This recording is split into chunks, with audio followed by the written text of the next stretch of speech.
دوستوں، آج ہماری کہانی کا نام ہے شیر اور چوہا۔ آپ کو معلوم ہے کہ کس جانور کو جنگل کا بادشاہ کہا جاتا ہے؟ بالکل ٹھیک، شیر کو جنگل کا بادشاہ کہا جاتا ہے۔ ابھی ہم آپ کو جو کہانی سنا رہے ہیں وہ بھی شیر کی کہانی ہے۔ ایک دن شیر نے جنگل میں ایک جانور شکار کیا اور اس کے گوشت کو پیٹ بھر کر کھا لیا۔ اب شیر کو نیند آنے لگی۔ وہ جلدی سے اپنے گھر یعنی کہ غار میں آیا اور سو گیا۔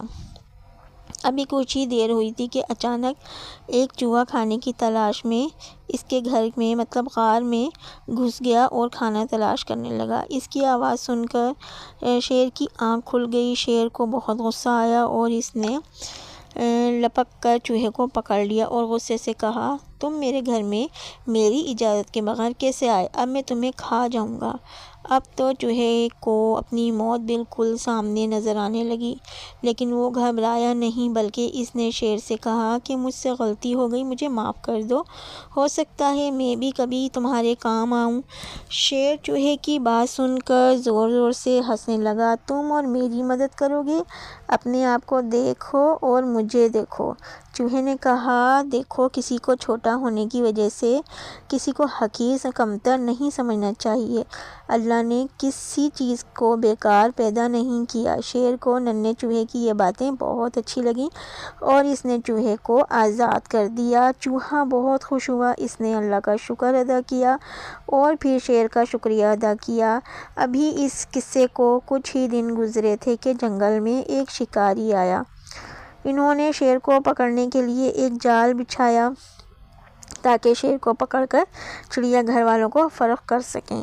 شیر شکار کی تلاش میں جنگل میں گھوم رہا تھا کہ اچانک اس کا پاؤں جال میں پھنس گیا۔ اب تو شیر بہت گھبرایا اور اسے معلوم تھا کہ اس قسم کے جال شکاری لگاتے ہیں اور شکاری جانوروں کو پکڑ کر شہر لے جاتے ہیں اور چڑیا گھر والوں کو بیچ دیتے ہیں۔ شیر نے اللہ سے دعا مانگنی شروع کی۔ اللہ نے اس کی دعا قبول کی۔ چوہا اپنے دوستوں کے ساتھ جنگل کی سیر کر رہا تھا۔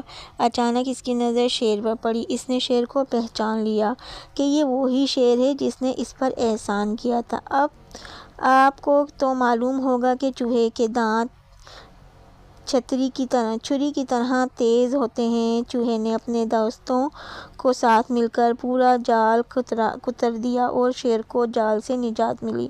پھر چوہے نے شیر سے کہا کہ میں نے تم سے کہا تھا نا کہ کبھی کسی حقیر و کمتر بیکار نہیں سمجھنا چاہیے۔ شیر کو بھی یہ بات سمجھ میں آنے لگی۔ اس نے چوہے کا شکریہ ادا کیا اور اللہ تعالیٰ کا بھی شکر ادا کیا کہ اس نے چوہے کے ذریعے ایک بہت بڑی مصیبت سے اسے بچا لیا۔ دوستوں، ہمیں اس حدیث مبارک کو ہمیشہ یاد رکھنا چاہیے، تم زمین والوں پر رحم کرو، آسمان والا تم پر رحم کرے گا۔ بے شک ایسے ہی بات ہے۔ اور چینل کو لائک کریں، شیئر کریں اور سبسکرائب لازمی کریں اور کمنٹس بھی کیا کریں تاکہ مجھے پتہ چل سکے کہ آپ کو کہانی پسند آ رہی ہے یا نہیں آ رہی ہے اور آپ کو کس ٹائپ کی کہانیاں سننی ہیں، ہارر کہانی سننی ہے، لافٹر سننی ہے، جس طرح کی بھی کہانی سننی ہے آپ مجھے بتائیں کمنٹس کر کے۔